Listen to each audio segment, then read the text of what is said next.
Luqmanul Hakim. Lho, ana apa Luqman? Awakmu kok nyembelih wedhus jipuke kok wong sing tak kon jipuk sing paling berharga ning ngene. Wedhus kuwi mau ki apa sing paling luar biasa. Kok awakmu jipuke ning ngene ilat karo ati. Iya, karena keistimewaan, kemuliaan, kebaikan segala sesuatu itu ada di dalam hati dan di dalam lisan. Nah, terus diperintahke meneh ning ngene wedhus sing kedua, iki sebelah meneh, golek sing paling elek. Nah, ning ngene wedhus iki bar sembelih sing jipuk ati karo ilat meneh. Lho, awakmu iki tak kon jipuk apa sing paling elek kok ndak malah jipuk ilat karo ati iki. Karena keburukan segala sesuatu itu terlahir dari hati dan lisan. Jadi bagaimana menyelesaikan persoalan itu sebetulnya kuncinya iki di situ. Angger atine karo lisane iki wis apik. Ya insyaallah orang bahkan keluarga, anak, istri, terus orang di sekeliling kita, tetangga kita, kemudian masyarakat kita, umat kita, tegese apane kabeh iku akan menjadi apik semua.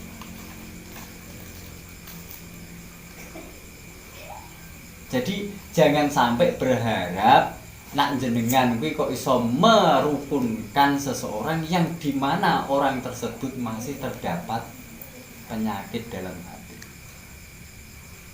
Itu sangat sulit.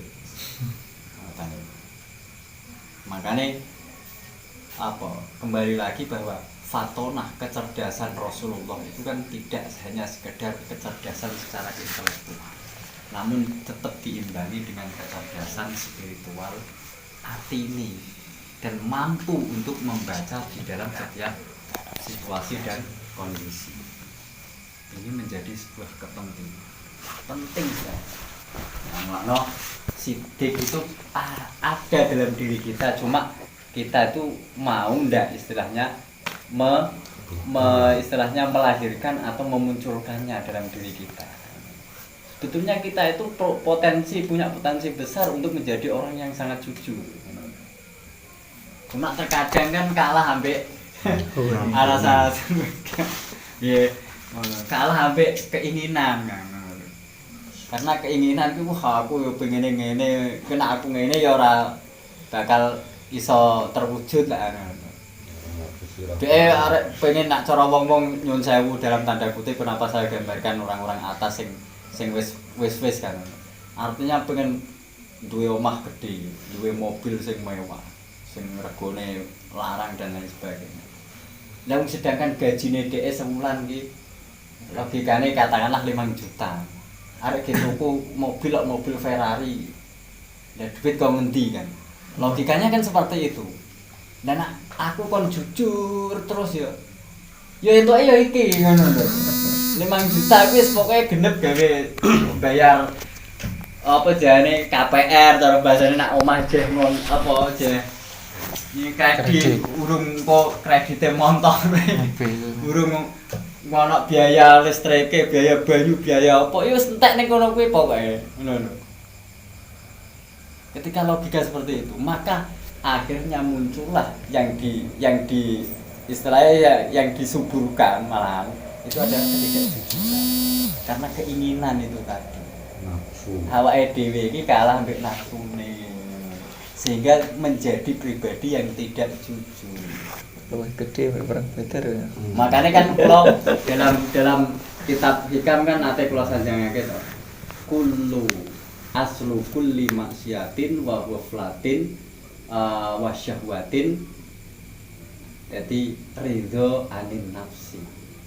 Jadi pangkal dasar dari kemaksiatan terus kelalaian kita kepada Allah Subhanahu wa taala terus besarnya keinginan syahwat itu berangkat dari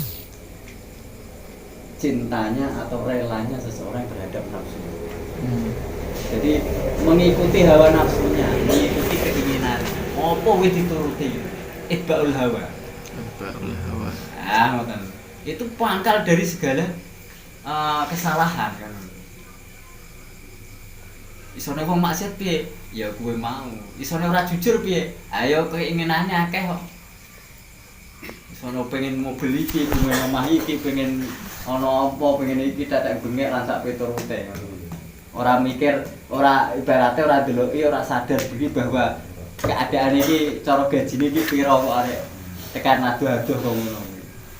Nah kalau sudah memang rezekinya, ora usah dadak dipikir teman-teman ki nantinya tetap teko dhewe kan.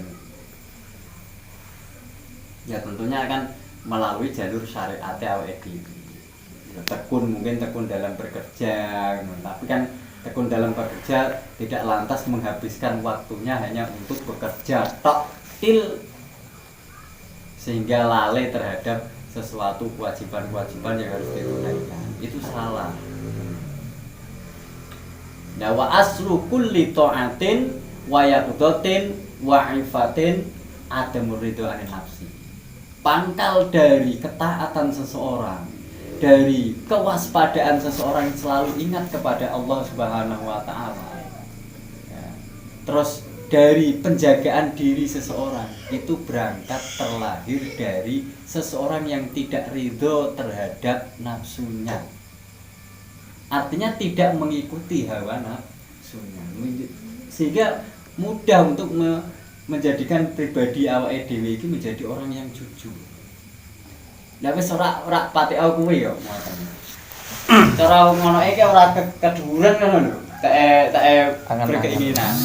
Ora terlalu ngetutke hawa nafsune terus kan ngoten. Teh samsu. Are Marlboro lah ya ibaratnya Marlboro wong ngonoke kok kuwi ayo wis timoke tuku rokok tok ya wis 19 to kono.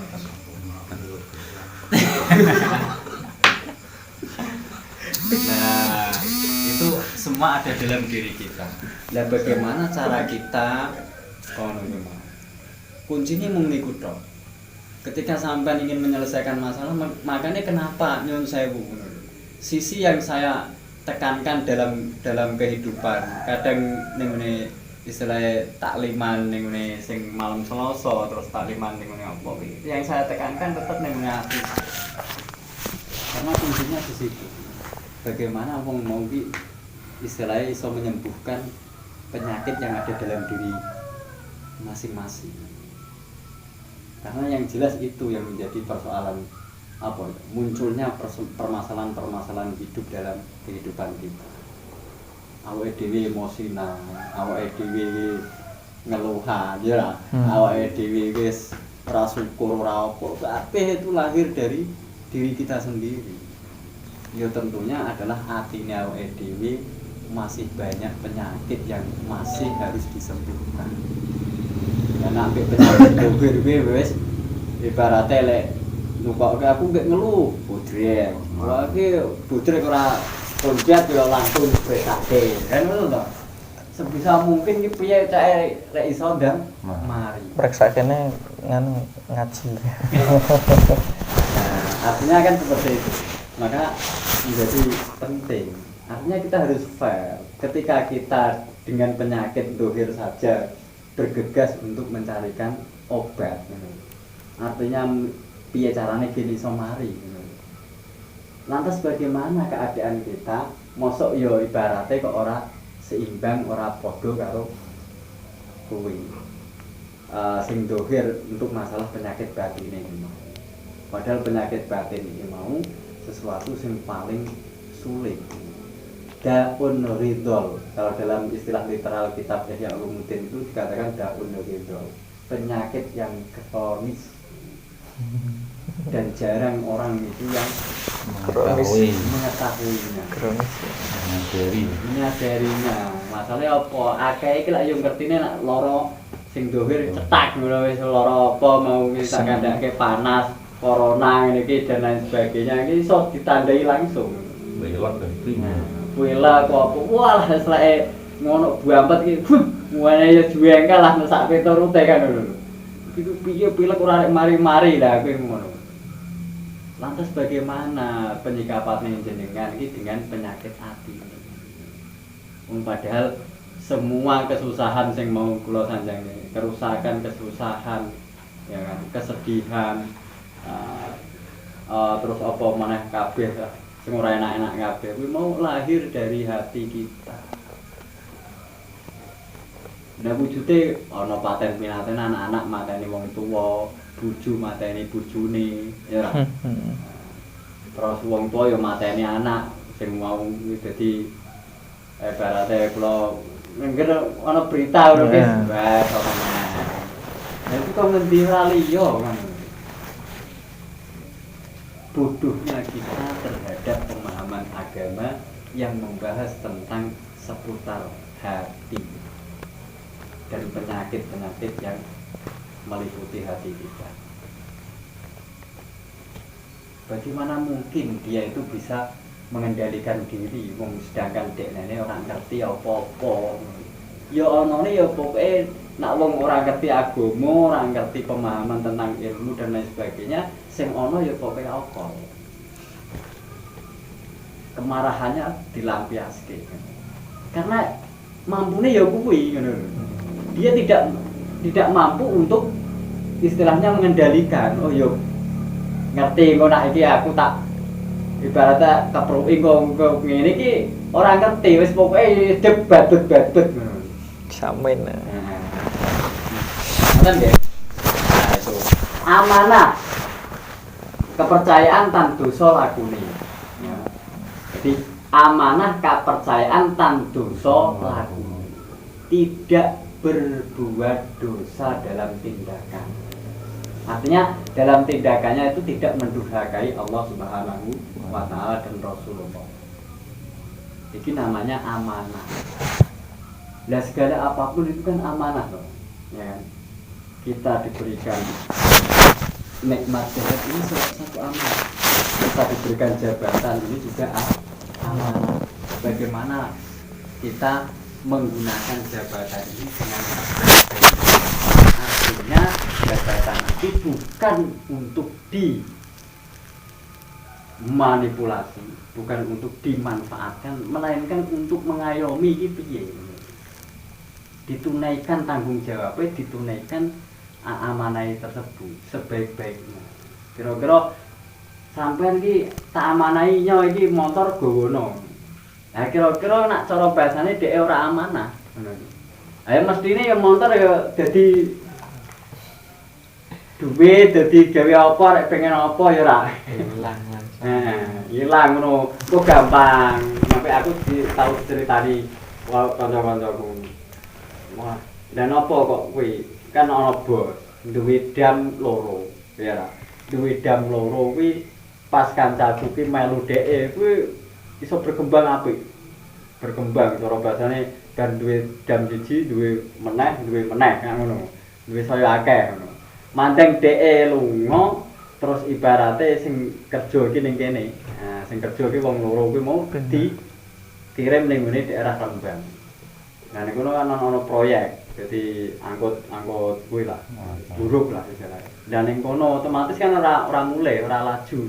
Nak laju terlalu banyak operasionale ngono. Akhire kan ning kono wae.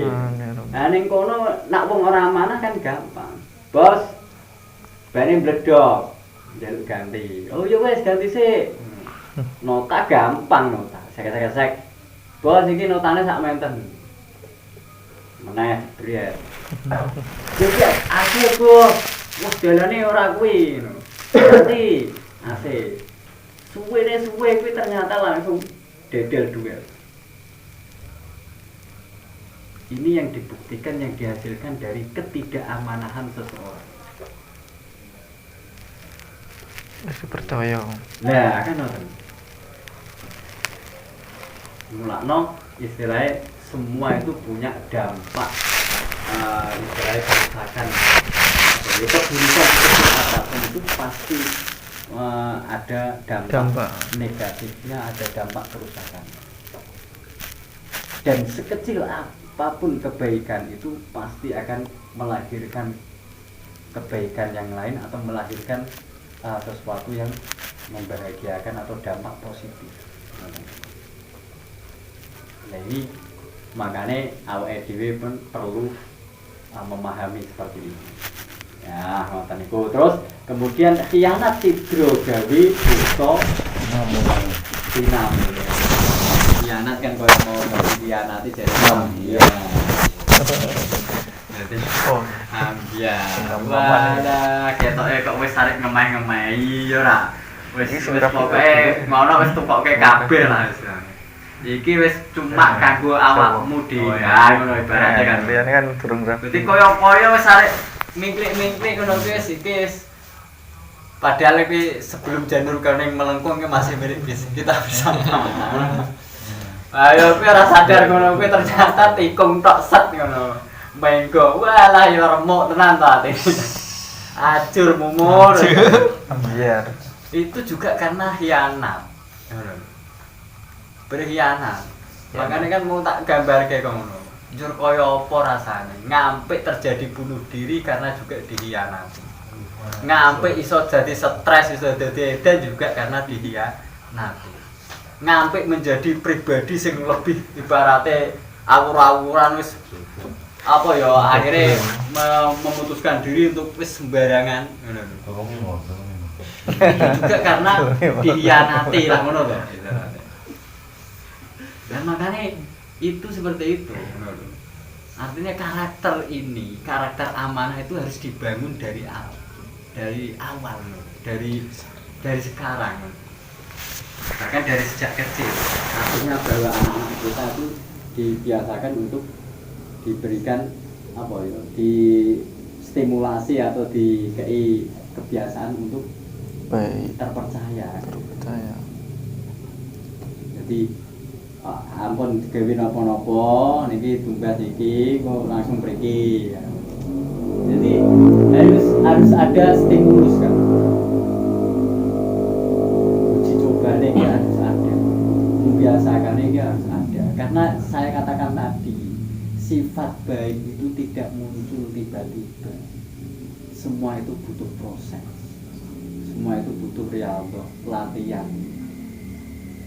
Anak kecil yang ingin berdiri saja harus butuh bimbingan, butuh perjuangan untuk dari merangkak, kemudian andang-andang, beranggang-anggang terus ke 1 langkah, 2 langkah, 3 langkah sampai dia bisa berlari. Itu juga melalui proses panjang. Jatuh bangun, jatuh bangun, jatuh bangun. Sebetulnya kautan niku. Ya artinya jangan sampai kita pikirkan sing secara wangel men yo kita abot men. Artinya tidak semacam itu. Ya cuma ini kan hanya analisis saja.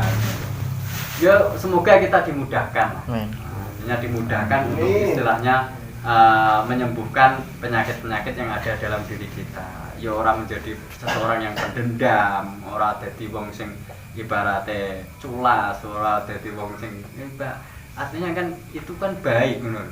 Sopo sing ora seneng dadi Jawa bahasane apa ya bergaul terus berarti duwe cara pak wong jujur, wong amanah ya ora.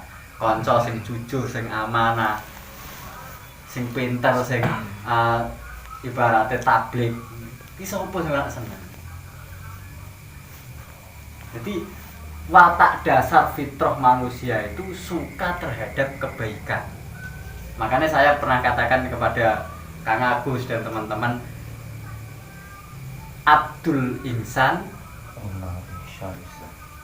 Innal Insan Abdul Ihsan, Al Insan Abdul Ihsan. Manusia itu hambanya kebaikan. Ini menjadi catatan penting, kaidah atau istilahnya kod. Nah, cara bahasanya saya kira kuta ya. Jadi ya, jadi manusia itu sebetulnya adalah hambanya kebaikan. Maksudnya piye? Menungso kuwi akan cenderung kepada orang-orang yang baik. Pasti itu. Nak dhek kon milih, sampean milih wong sing bagus apa sing elek? Ya bagus to. Nah, sampean milih kanca sing jujur apa sing ora? Ayo sing jujur mesti. Tanpa harus ditanya, otomatis ini akan mendekat pada kebaikan, mendekat pada kejujuran. Makanya ini menjadi rumusan yang perlu kita jadikan pegangan. Oh, jebule manungsa ki ngono. Untuk bekal kita berinteraksi kepada manusianya. Karena manhaj atau metode dakwah Kanjeng Nabi itu seperti itu. Tidak pernah Kanjeng Nabi itu membalas kekejaman dengan kekejaman. Kan nonton enggak? Pas waktu istilahnya di Taif itu dilempari batu kemudian sampai berdarah Kanjeng Nabi. Respon Kanjeng Nabi pripun? Innahum qaumun la ya'lamun. Artinya bahwa semoga Allah memberikan hidayah karena mereka adalah kaum-kaum yang tidak mengetahui. Nak ngerti ora bakalan ngomong itu.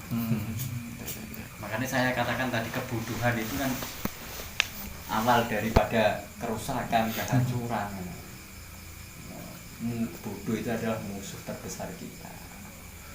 Pokoknya perangi, wes pokoknya awake dhewe iki menyempatkan lah supaya ini kena ora bodoh, wis minimal sithik-sithik ya ra ngono. Nah, niku nggih. Nah, tablik. Nah, ya, tablik berarti datengaken saking Allah agama. Tadi saya katakan. Jadi tablik itu menyampaikan. Kula jenengan itu semua orang punya kesempatan untuk menjadi dai. Dai itu tidak harus orang yang alim, kiai, orang yang dai ini tidak harus ada yang di podium. Semua itu memiliki kesempatan untuk menjadi pribadi atau menjadi dai. Karena apa? Kita kembali kepada hadis Kanjeng Nabi yang saya katakan, saya istilahnya dengung-dengungkan terus khairun nas anfa'uhum linnas. Artinya ini semua manusia itu berkesempatan untuk memberikan kemanfaatan kepada manusia yang lain.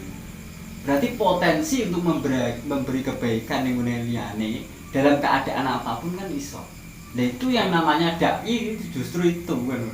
Orang jur kok dai ki sing ceramah assalamualaikum dadadadadadad ngono. Enggak. Dakwah bil hal itu akan lebih mengenal. Pelan, perlahan, dengan mengetahui metode-metode manhaj tadi bahwa al-insan abdul ihsan. Manusia itu akan menjadi hamba kebaikan. Nak diapui terus dikai suatu kayak hadiah, suwe-suwene lulus dhewe. Karena nak cara dengan hadis Kanjeng Nabi kan al-hidayah ad-duhda mahabbah. Jadi hadiah itu akan menciptakan sebuah kecintaan. Ya syaratnya aja sing dikai hadiah aja rondo aja kuwi. Berarti kan ya lumayan. Suruh dibucur oh. Ya kayak hadiah karo bocahe to ya. Dik ngono pengen apa? Go grab ngono ki langsung kon alamat ning kene. Wis kene iki malam Minggu wis kayak terima. Dan itu sangat real, sangat real ketika kita hadapi dalam kehidupan sehari-hari. Ternyata manusia itu seperti itu. Makanya nek awake dhewe kok elek, ya pantes wae kok ora duwe kanca, kuwi pantes ngono. Berarti yang ditanya itu pribadi kita, ono apa sih aku kok ngene kok wong-wong ora gelem modho. Medak ora gelem modho kancanan. Apakah ada yang salah dengan diri saya? Ojo jujur nyalahke liyane ndak kan. Karena itu tidak 100% ibaratnya nimune wong liya. Bisa jadi malah nimune awake dhewe. Karena kebodohan kita, karena yo mau khianat kita, karena ketidakjujuran kita, karena awake dhewe iki sering menyembunyikan sesuatu yang seharusnya harus disampaikan kan ngono. Nah itu harus punya kuwi. Melakno ning kene terus kemudian kitman ngumpet tinggal wajib pitutur. Kitmanul ilmi dosa besar. Nak cara Barifai ning ngene dosa kaping 28 ngumpet ilmu. Wajib. Ilmu ngumpet ke. Dadi ora gelem nyampeake kan ngono. Ora gelem menyampaikan. Makane cara martabat makome nabi dengan rasul berbeda. Nak nabi itu hanya diamalkan oleh pribadinya sendiri, tapi nak rasul wajib untuk menyampaikan kepada yang lain. Dan tidak semuanya kalau kita terapkan dalam kehidupan kita, tidak semuanya kiai iki kiai dai kabeh. Maksudnya iso menyampaikan ning ngene halayak itu ndak. Ya ana sing wong bidangi nyampaike ning ngene halayak, ana sing ning kanggo pribadi tok. Jadi ada tingkatan-tingkatan tersendiri gitu. Itu menggambarkan kehidupan dari diri kita juga. Yo, wajib itu betul fitonah bisa gawe hujah jujur. Cerdas sehingga bisa berretorika. Ya, bisa berkomunikasi dengan baik, bisa beralasan atau berhujah dengan baik. Ini kan karena kecerdasan tadi. Jadi fitona itu kecerdasan yang saya katakan tadi bahwa Kanjeng Nabi itu cerdas. Ini artinya kan tidak hanya sekedar cerdas dalam istilah cerdas ini meliputi kecerdasan spiritual, kecerdasan intelektual, kecerdasan dalam berkomunikasi, kecerdasan beliau dalam segala hal. Sehingga apapun yang dihadapi oleh Rasulullah itu mampu diselesaikan. Nah, itu secara syariat itu karena kecerdasan. Orang bakal ora selesai ya kan. Montor mati wong nek ora ngerti ya ora bakal urip-urip to. Ora ngerti ya. Tapi nek wong ngerti kok awakmu kok iso? Ya bengkel kok ora iso. Bengkel Pak. Ampun ini maksudnya kamu. Jadi kecerdasan itu pengetahuan itu akan menyelesaikan segala sesuatu. Itu seperti itu mau tadi. Nah, terus nolak saking wong haram bebantah nolak ablah bebel mati hujah muhal karena kebodohan seseorang. Bodoh ki ora duwe hujah piye-piye. Ora iso omong, ora iso piye, ora iso ngonoke piye ngono ki. Bahkan ibarate apa ya kaya-kaya nak ning ngene taklim kan ya ibarate dikatakan fasadun alimun mutahatikun wajahilun mutanasin. Bahkan kerusakan terbesar di muka bumi ini itu adalah dikarenakan dua orang. Sing siji pinter ning ora nglakoni, sing siji meneh bodho ning ibadah. Bodho tapi ibadah. Artinya bahwa kebodohan ngertine dekne bahwa ibadah ki wis apik. Tanpa harus ono tata cara, tanpa harus ngerteni ilmune dan lain sebagainya. Wis pokoke wong kae salate ngono ya aku tak manut ngono, wudune ngono ya tak manut ngono. Artinya kan tidak berdasarkan ilmu. Itu sangat membahayakan. Makanya kebodohan mau bola-balik tetap itu kerusakan yang luar biasa, itu kebodohan. Mula penjajah Belanda itu tidak menginginkan Indonesia itu menjadi orang-orang yang cerdas, orang-orang yang pintar, sehingga dibatasi semua. Era Mbah Rifai dalam mengarang kitab ini sangat ringkas. Artinya maksudus syariah, ya tujuannya Mbah Rifai kenapa kok menekankan dalam bab wajib kok orang yang sunnah. Ini jangan sampai disalahpahami, karena ini karya ini tentunya akan berpengaruh dengan zaman pada saat itu, dipengaruhi oleh zaman, dan itu bisa dibuktikan dengan dawuh Imam Syafi'i di dalam masalah Jum'ah, Kang Edi. Jum'ah itu kan wilangan Jum'ah kan ada yang mengatakan kaul qadim niku 40 ya. Terus kemudian kaul jadid itu 12 dan 4. Ketika kita analisis secara historis, secara sejarah, kenapa sih bener? Nah awake dhewe dianalisis, dipikir secara mendalam. Kenapa sih Imam Syafi'i ning kaul qadim ngendikake, kuwi kaul qadim itu berada ning Mesir lho kan. Kalau Qadim itu kan apa Imam Syafi'i pas nalikane teng Mesir. Sure. Nah, kaul jadid iki Imam Syafi'i berada di Baghdad. Kenapa kok ning gone Mesir kuwi mau ki yo 40, mandang ning gone Baghdad kok 12 ataupun 4? Jadid Nah, sing keri berarti jadid. Jadid yang baru lah. Maknanya jadid itu kan anyar. Nah, Qadim itu kan dulu, artinya sing lawas. Nah, kenapa kok istilahnya jadid itu kok ada fatwa baru 4 atau 12? Ini kalau kita baca secara historis, tentunya tidak ada lain, tentunya ada alasan mendasar. Kenapa Imam Syafi'i berfatwa ning kene 40 kok ning kene 12 sampai 4? Ini karena kondisi zaman pada atau situasi dan kondisi pada wilayah tersebut. Wilayah.